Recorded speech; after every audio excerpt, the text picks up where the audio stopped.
বেলা খেতেন তো আর এক বেলা কখন খাবেন তার কোনো গ্যারান্টি ছিল না। বাবলা গাছ, এই যে কাঁটাযুক্ত গাছ, সেই গাছের ছাল পর্যন্ত সাহাবীরা খেয়েছেন। আল্লাহু আকবার। ইমানের কারণে সব হারিয়ে সর্বোচ্চ হারিয়ে একেবারে বিলীন। সাহাবীরা হাতেও কিছু নাই, খাবারেরও কিছু নাই, কিন্তু মন তো মানে না। সন্ধ্যার পরে আবু আকিল আল আনসারী মদিনার এক বাগানে গেলেন। এক ইহুদিকে গিয়ে বললেন, হাল্লাকা আজিরিন, do you have any worker? তোমার কি কোনো কামলা আছে নাকি ভাই? আমাকে আর যদি মন চায় রাখতে পারো আমি কাজ করে দিব। ইহুদি বলল, ভাই তুমি কাজ করো, সকালবেলা প্রাপ্যটা দিয়ে দিব। সাইয়েদনা আবু আকিল আল আনসারী সারা রাত নির্ঘুম ভাবে কাজ করলেন, প্রচন্ড ক্লান্ত হয়ে গেলেন। সকালবেলা ইহুদিরে বললেন, আমার প্রাপ্যটা দিয়ে দাও। ইহুদি বলল, তোমার সঙ্গে তো আমার কোনো অর্থ দেওয়ার কথা হয় না। সাইয়েদনা আবু আকিল বললেন, ভাই বিশ্বাসঘাতকতা করো না, তোমার সাথে আমার কথা ছিল নগদ কিছু অর্থ দিবা, এটা আমি নবীজির কাছে দিব। ইহুদি তার সাথে গাদ্দারি করলো। ইহুদিরা হলো জেনেটিক গাদ্দার, ঠিক কিনা বলেন? আমরা কয়েক মাস যাবত দেখলাম ফিলিস্তিনে যেই নির্যাতন করলো এই বর্বর ইহুদিরা, বিশ্বে যারা মানবতার দরদ দেখায় হারামজাদা মুসলমানদের পক্ষে দাঁড়ায় নাই, ঠিক কিনা বলেন? তাহলে বোঝা যায় ইমানদারের পক্ষে ইমানদার ছাড়া কেউ দাঁড়াবে না। এজন্য সব কাফেররা হলো মিল্লাতুন ওয়াহিদা, এক দেহের ন্যায়। এরা কখনো মুসলমানের ভালো চায় না। যারা কাফেরদের সাথে মুসলমানদেরকে বাদ দিয়ে বন্ধুত্ব করে এরাও জালেম, ঠিক কিনা বলেন? এদের সাথে আমাদের কোনো সম্পর্ক নাই। সাইয়েদনা আবু আকিল চাইলেন তারা প্রাপ্য তো দেওয়া হলো না, বরং তার সাথে ছলনা করা হলো। এক পর্যায়ে সাহাবীরে বেদম মার দিয়ে রক্তাক্ত বানায় দিয়েছেন। সাহাবী জমিনে লুটিয়ে পড়লেন। এমন সময় ভৎসনা স্বরূপ কিছু শুকনা খেজুর সাহাবীর দিকে ওই কাফের ইহুদি ছিটকে মারলো, যা বাটা ভাগ। আল্লাহ রাসূলের সাহাবী আবু আকিল আল আনসারী ওই খেজুরগুলি জমিন থেকে কুড়িয়ে হাতের তালুতে নিয়ে একবার আকাশের দিকে তাকায়, আর একবার খেজুরের দিকে তাকায়, চোখের পানি ছেড়ে দিয়ে অজানা মনে কাঁদতে লাগলো। কি ভাবলা, আমার কি হলো? আমার তো প্রচন্ড পেটে ক্ষুধা, নিজে খাবো না, নবীজিরে দিব। অর্ধেক খেজুর জায়গায় খেয়ে ফেললেন, বাকি খেজুর কয়টা নিয়ে মসজিদে নববীর দরওয়াজায় বসে কাঁদতেছেন। আল্লাহর হাবিব তার দৃষ্টি গোচর হলো। ওই সাহাবী আবু আকিল আল আনসারীকে বললেন, ও সাহাবী কান্দো কেন? বলে, ইয়া রাসূলুল্লাহ ওয়া ইয়া হাবিবাল্লাহ, তাবুকের ময়দানে কত সাহাবী কত কিছু দিল, আমি কি দিব? বড় আশা নিয়ে এক ইহুদির বাগানে আমি কাজ করেছিলাম, নগদ অর্থ দেওয়ার কথা ছিল কিন্তু দিল না, বেদম মেরে আমার রক্তাক্ত করে দিয়েছে। আর কয়েকটা শুকনা খেজুর আমার দিকে ছুঁড়ে মেরেছে, অর্ধেক খেজুর আমি ক্ষুধাহের কারণে আগেই খেয়ে ফেলেছি। ও নবী, আর এই বাকি কয়েকটা খেজুর আমার কাছে আছে, যদি আপনার ভালো লাগে খেজুর কয়টা নেন, এটাই আমি তাবুকের জন্য আল্লাহর রাস্তায় বিলাই দিতে চাই। নবীজি বললেন, আবু আকিল কেঁদো না, দাও তোমার খেজুরগুলি আমার হাত মোবারকে দাও। নবীজি সাহাবীর শুকনা খেজুরগুলি হাত মোবারকে নিলেন। অন্যান্য সাহাবীদেরকে বললেন, ও সাহাবীরা, তাবুকের ময়দানে জড়ো হওয়া সব সম্পদ একত্রিত করো, এরপর এক জায়গায় স্তূপ বানাও। নবীজি সব স্তূপ বানানোর পরে ওই সামান্য শুকনা খেজুরগুলি উপরে ছিটায় দিলেন। আল্লাহু আকবার। এবার নবীজি বললেন, ও সাহাবীরা শোনো শোনো, তাবুকের ময়দানে আমার আবু বকর ফার্স্ট হয় নাই, ওমর এত সম্পদ দেওয়ার পরেও ফার্স্ট হয় নাই, আমার ওসমান হয় নাই, আলীও না, কোনো সাহাবী না। যেই ব্যক্তি তাবুকের ময়দানে দান করে আল্লাহর আরশটারে খুশি করে দিয়েছে, আল্লাহর রহমতের ভেতরে নিজের শামিল করতে পেরেছে, যিনি সর্বোচ্চ মাকামে পৌঁছে গেছে, তিনি আর কেউ না, আমার এই সাহাবী আবু আকিল আল আনসারী শুকনা খেজুর দিয়ে সর্বোচ্চ মর্যাদা পেয়ে গেছে। সুবহানাল্লাহ। কারণ সাহাবীর কিছুই ছিল না, সাহাবী মার খেয়েছেন, রাতভর কাজ করেছেন, সামান্য কয়টা খেজুর পেয়েছেন, অর্ধেক খেয়েছেন, ক্ষুধা নিবারণ করেছেন, শেষ সম্বল খেজুরটুকু দিয়ে দিয়েছেন। আল্লাহ তাআলা এত মর্যাদা ওই সাহাবীকে দিয়েছেন, সবার দানের চাইতে তার দান আল্লাহর কাছে মর্যাদা পূর্ণ হয়ে গেছে। এজন্য এটা জরুরি না যে আপনাকে 10,000 দিতে হবে, এটা জরুরি না আপনাকে 5,000 দিতে হবে, এটা জরুরি না আপনার 1 লাখ টাকা দিতে হবে। জরুরি হলো আপনারা যা আছে তার ভেতর থেকে সবচাইতে সুন্দর জিনিসটা দান করেন। এইটাই আরো সাজেমের মালিককে খুশি করবে, আপনি মর্যাদাবান হয়ে যাবেন। সুবহানাল্লাহ। কিন্তু আমাদের দেশের পাবলিক বড় চালাক, যেই টাকা কোনো জায়গায় চলে না, ভিখারিও নেয় না, এটা মসজিদের দান বাক্সে দেয়, আছে না নাই? আমরা মাঝে মাঝে ওয়াজ করে যাওয়ার পরে দেখি, আয় হায় কি টাকা দিছে, অর্ধেক নাই আর অর্ধেক হারায় গেছে। মনে হয় অর্ধেক তেলা চড়ায় খাইছে। কষ্টি এমন ভাবে মারছে যে 1000 টাকার নোট গুলিস্তানে 300 টাকায় কেউ কিনবে না।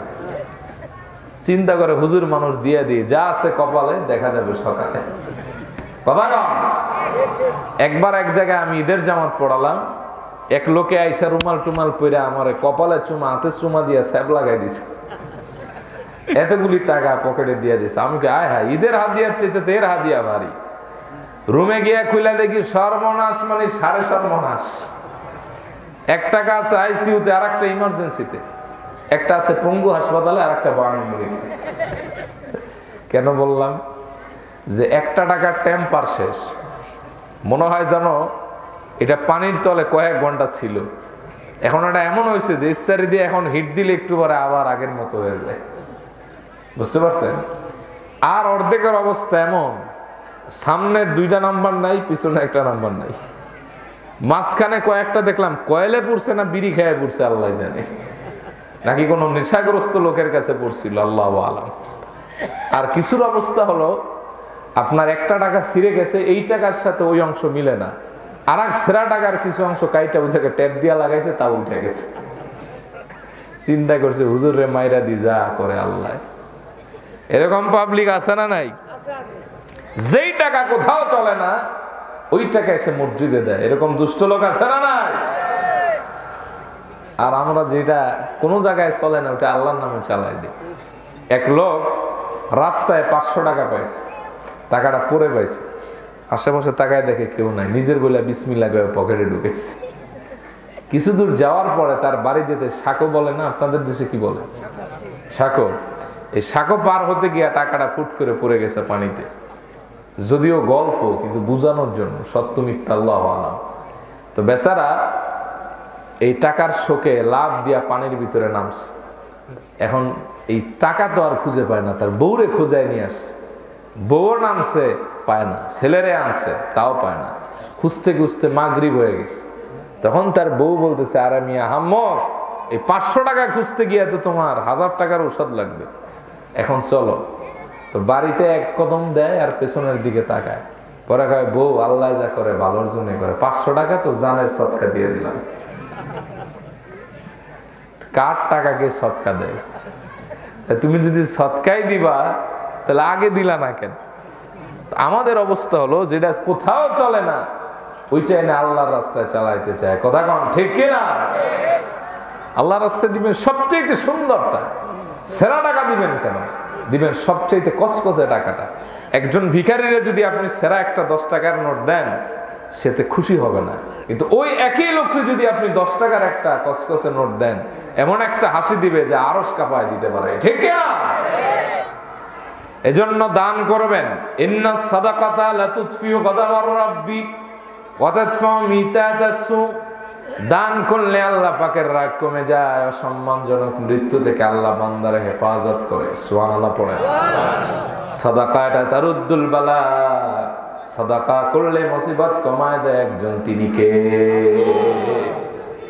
এজন্য দান করবেন তো। অনেক মানুষ আছে বাংলাদেশে মসজিদের বেতন ধরছে 100 টাকা, 6 মাস ধরে দেয় না, ইমাম সাহেবের জুতা ক্ষয় হয়ে যায়, এরকম আছে না? কথা কন না কেন? আমি এক এলাকায় গেলাম, বললো হুজুর ওয়াজটা টাইট করে করেন। আমি বললাম কেন?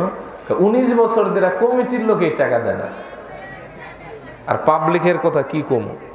আমি বললাম এই দেশ একবার স্বাধীন হয়েছে, কিয়ামতের আগে স্বাধীন হওয়ার যেরকম কোনো সম্ভাবনা নাই, তোমার টাকা কিয়ামতের দিন সকাল হওয়ার আগে আর পাওয়ার কোনো সম্ভাবনা। এরকম পাবলিক আছে না নাই? তো দান করবেন, নিয়ত করে দান করবেন। আমরা অনেকে কষ্ট হইতেছে মনে আপনাদের না? এই পেছনের ভাইরা কথা বোঝা যায়? আপনারা না, ওই ভাইয়ের একটা তাকবীর দেন, একটা তাকবীর দেন, নারে তাকবীর। আসলে ওই দিক থেকে আওয়াজ আস্তে আস্তে টেম্পার লো হয়ে যায়। শোনেন, কথা শুনতেছেন বাবা? আপনি নিয়ত করে দান করবেন, বরকত পাবেন। আমরা করি কি, মনে করেন একটা টাকা দান করে দিলাম, কোনো নিয়ত নেই, এটা সওয়াব পাবেন কিন্তু ইনস্ট্যান্ট ফলাফল পাবেন। ইনস্ট্যান্ট ফল পেতে হলে ধরেন আমি অসুস্থ, আমি এই টাকাটা দান করলাম, আল্লাহ আমি সুস্থতা লাভের আশায় তোমার রাস্তায় এই টাকাটা নিয়ত করে দান করলাম, তুমি আমার সুস্থ করে দাও। টাকাটা যদি হালাল হয়, নিয়তটা যদি সঠিক হয়, আল্লাহ তাআলা আপনাকে দ্রুত বরকত দিয়ে দেবে। সুবহানাল্লাহ পড়েন। 2 নম্বর, রব্বুল আলামিন যাদের ভালোবাসেন, ওয়াল কাযিমিনাল গায়য, যারা রাগ ক্রোধ সংবরণ করে, রাগ নিয়ন্ত্রণ করে, রাগের সময় নিজেরা দমন করে, ইগো কন্ট্রোল করে, অ্যাটিটিউড দেখায় না, রেগে মেগে লাল হয়ে যায় না, এদেরকে আমার আল্লাহ নিজেই ভালোবাসেন। সুবহানাল্লাহ। কিন্তু আমাদের দেশের মানুষের রাগ কম না বেশি? রাগ হওয়ার আগে কয়, হালির বিড়ি তুইও তালাক, তোর মায়ও তালাক। রাগ করলেন? বাস্তব, আমার একজনে ফোন দিয়ে, হুজুর বালানি, সিলেটে বাড়ি। আমি বললাম, জিও ভাই সাহেব বালা, আপনি বালানি? হয় না, আমি বালা থাকলে কি আর আপনারে স্মরণ করি নিয়ে তো রাতে? আমি হিতা হয়েছে আমি রাগের মাথায় আমার বৌরে কছি, হালির বিটি তুইও তালাক, তোর মায়ও তালাক। আমি ইন্না লিল্লাহ, এটা তুমি কি কইলা? তোমার বৌরে নাই তালাক দিছো, তোমার শাশুড়িরে দিলা কেমনে? হুজুর আপনি বুঝছেন না, আমি কোন কারণে তালাক দিছি, এই তালাকের মর্ম ভিন্ন। আমি বললাম কেমনে? বৌরে তালাক দিছি, ওর সাথে সংসার করবো না। তার মারে তালাক দিলা কেন? তারা কি তুমি বিয়া করছো? ইন্না লিল্লাহ, ইটা কি দেখেন আপনি? তাহলে কইলা কেন? কয় না, এটা আমি অন্য অর্থ বুঝাইছি। আমি কই কি অর্থ? কয় তারে আমি আম্মা আম্মা হইয়া ডাকতাম মধুর সুরে, তাদের ভাষা। কয় বিদেশ থাকি আমি, লন্ডন থাকি ইউরো ফাটাইতাম, ডলার ফাটাইতাম, পাউন্ড ফাটাইতাম। তারপর হয় বড় বড় স্ক্রিনটা আসলে মোবাইল দিছি, ল্যাপটপ দিছি, তারে উমরা করাইছি, তার লাগি আমি বড় বড় খানিদানির বিষয় আনছি। ওখান তার মাইয়ারে যখন আমি তালাক দিছি, তাহলে তো তারে আর আমি আম্মা কইতাম পারবো না, ইতার লাগিয়ে কইছি তুইও তালাক, তোর মায়ও তালাক। আমার কয় বউটা ফিরায় দেন। আমি কই আমার বাপেও পারবো না, 3 তালাক দিছস না? কয় ইতা কিতা মাতলা রে বা হুজুর, দরকার আপনারা কিছু ডলার দিব না, বউটা রিটার্ন করে দাও। আমি বললাম বউ রিটার্নের সুযোগ তো এখন নেই, এখন মাথা চাপ রাখা, আমার না 2টা ফুলা পায়, আমি খিতা করতাম জিন্দিগিতে। এই যে তুমি রাগের কারণে বউ তালাক দিয়ে এখন মাথায় হাত দাও, রাগটা কন্ট্রোল করলে আর মাথায় হাত দেওয়া লাগতো না, ঠিক কিনা? এজন্য বাংলা একটি প্রবাদ আছে, রেগে গেলেন তো হেরে গেলেন। রাগ চিরচেনার সম্পর্ক ছিন্ন করে, বন্ধুত্ব নষ্ট করে, মিত্ররে দুশ্মন বানায়। যে ব্যক্তি রাগী সে কখনো সফল হতে পারে না। আর যে রাগ দমন করে, তারে আল্লাহ ভালোবাসে, মানুষও ভালোবাসে, ওই ব্যক্তি দ্রুত সফল হয়ে যায়। এজন্য যতবার রাগান্বিত হবেন, ততবার কিছু না কিছু হারাবেন। বিশ্বাস হয়? যতবার রাগ করবেন, ততবার জীবন থেকে কিছু না কিছু হারাবে। রাগী মানুষের জীবনটাই লস প্রজেক্ট। কারণ এর ওর স্ত্রী আন্তরিক ভালোবাসে না, ওর সন্তানরা ওর পরিপূর্ণ সম্মান দেয় না, ওর আশেপাশের মানুষ তার চোখে দেখতে পারে না। আর যে ব্যক্তি রাগ দমন করে, সেই ব্যক্তি মানুষের আন্তরিক ভালোবাসা পায়। সুবহানাল্লাহ পড়েন। আজ আপনি রাগ নিয়ন্ত্রণ করেন, রাগ কমান, কালকে থেকে আপনি নতুন একটা পৃথিবীর সাথে পরিচিত হয়ে যাবেন। বিশ্বাস হয়? রেগে গেলে যে মানুষ হারায়, এটা বিশ্বাস হয়? মনে করেন আশরাফ, ও আমার খুব কাছের বন্ধু, আমার ক্লাসমেট, ওর সাথে আমার 2014 থেকে সম্পর্ক। মনে করেন ওর সাথে ও আমার বন্ধু দেখে উদাহরণ দিতেছি, তবে বেড়ার জীবনে একটা দুঃখ আছে, বেড়া এখন বিয়ে করতে পারে না। আগামী মাহফিলে যে বক্তাই আসুক, তোমার জন্য যেন দোয়া করতে পারে যে তুমি বিয়ে করছো, গুড নিউজ আছে। সবাই কোন আমিন। আর আপনারা এলাকার মানুষ দায়িত্ব নিয়ে বেড়ারে বিয়ে করাই দিবেন। এটা লফজুল মুতাওয়ারিজা। কি রাগ করলা? আমরা বিয়ে করছি, আমার পোলাপানে আমাকে আব্বা আব্বা কয়। তুমি বিয়ে করলেও তো তোমার একটা ছেলে সন্তান বা মেয়ে সন্তান হতো, কি বলেন? তো দায়িত্ববার আপনাদের কাছে দিয়ে গেলাম ইনশাআল্লাহ। তো মনে করেন ওর সাথে যদি আমি রাগান্বিত হই, একটা খারাপ আচরণ করি রাগ হয়ে, একটা সময় হাতে পায়ে ধরে সম্পর্কটারে স্বাভাবিক পর্যায়ে আনতে পারবো, কিন্তু হৃদয়ের যে আগের ঘনিষ্ঠতা ছিল, গভীরতা ছিল, এটা কিন্তু আর। যারা বউ পিডান সকালবেলা উঠে, এই বেডির যদি চান্স থাকতো তাহলে আপনারা 6 তালাক দিয়ে যাইতো। কথা কখন রাগ করতেছেন মনে হয় না? একটু সহজ ভাষায় মজা করলাম আর কি। এজন্য রাগ দমন করতে হবে। বুখারীর বর্ণনা 6114 নম্বর হাদিস। আল্লাহর হাবিব বলেন, লাইসা শাদীদু বিসসুরা ইন্নামাশ শাদীদুল্লাযী ইয়ামলিকু নাফসাহু ইনদাল গাদাব। যে ব্যক্তি কুস্তিতে কাউকে হারিয়ে দেয় সে প্রকৃত বীর নয়, বরং যে রাগের সময় নিজের নিয়ন্ত্রণ করতে পারে, নবীজি বলেন সেই প্রকৃত বীর। সুবহানাল্লাহ। অপর বর্ণনা আছে, আল্লাহর হাবিব এক রাস্তা দিয়ে যাচ্ছেন, বিশাল জনসমাগম। নবীজি বললেন, সাহাবী আবু হুরায়রা, এই জায়গায় তো লোক কেন? বলে, এইখানে এই এলাকার সবচেয়ে বড় কুস্তিগির আসছে। নবীজি বললেন, তাই নাকি? বলে, হ্যাঁ, তার সাথে কেউ পারে না, মহান বীর। নবীজি বললেন, এর চাইতেও বড় একজন বীর আছে, তোমাদের কি বলবো নাকি? সে কি? সাহাবীরা বললেন, বালা, অবশ্যই বলেন। নবীজি বললেন, সে হলো সেই ব্যক্তি যে রাগের সময় নিজের নিয়ন্ত্রণ করতে পারে। সুবহানাল্লাহ। আপনি যদি সফল হতে চান, রাগ দমন করতে হবে, এটা ছাড়া সফল হওয়া যায় না। সহিহ আল বুখারী 4116 নম্বর হাদিস। আল্লাহর হাবিবের কাছে একজন লোক আসলেন, বললেন, আউসিনি, ও নবী, আপনি আমার ওসিয়ত করেন যাতে আমি সফল হতে পারি। নবীজি বললেন, লা তাগদাব, তুমি রাগ করো না। ফারাদ্দাদা মিরারান, লোকটি একই কথা বললেন। নবীজি বললেন, লা তাগদাব, তুমি রাগ করো না, তুমি সফল হবে। ওয়া ফি রিওয়ায়া, তুমি রাগ দমন করো, আল্লাহর জান্নাতে চলে যাবে। মানুষ যে রেগে গেলে হেরে যায় আর সফল হতে পারে না, এটার বাস্তব আমার দেখা দুইটা উদাহরণ আপনাদেরকে দেই, শুনবেন? আমার এক মুসল্লি, কষ্ট হইতেছে মনে আপনাদের বাবা? তাকবীর দেন তো, আল্লাহু আকবার।